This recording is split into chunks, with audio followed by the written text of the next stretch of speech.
made in their own words this week.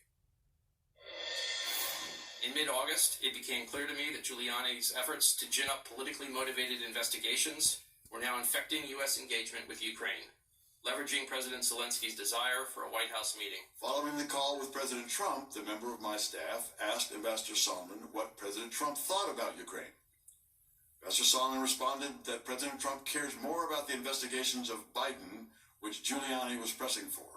And now the president in real time is attacking you. It's designed to intimidate, is it not?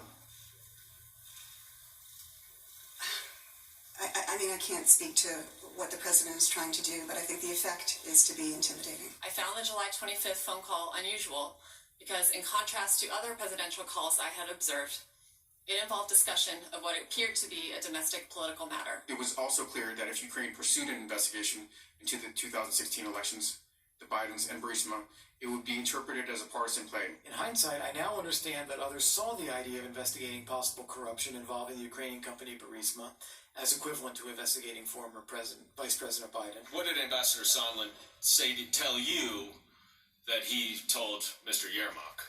That the Ukrainians would have to have the Prosecutor General make a statement with respect to the investigations as a condition of having the aid lifted. Mr. Giuliani's requests were a quid pro quo for arranging a White House visit for President Zelensky. Mr. Giuliani demanded that Ukraine make a public statement announcing the investigations of the 2016 election, DNC server, and Burisma. Mr. Giuliani was expressing the desires of the President of the United States, and we knew these investigations were important to the President. Was there a quid pro quo? As I testified previously, with regard to the requested White House call and the White House meeting, the answer is yes. Everyone was in the loop. Your staff at least gleaned from those conversations that the Ukrainian embassy was aware that there was some kind of a hold on the assistance. So the way I would phrase it is that there was some kind of an issue.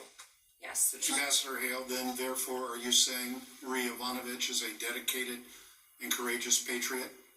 I endorse what you say exactly. And that she served with grace and dignity in the face of the smear campaign? Yes, she did. It struck me yesterday when you put up on the screen Ambassador Sondland's emails and who was on these emails, and he said these are the people who need to know that he was absolutely right, because he was being involved in a domestic political errand and we were being involved in national security foreign policy, and those two things have just diverged. And I did say to him, Ambassador Sondland, Gordon, I think this is all going to blow up, and here we are.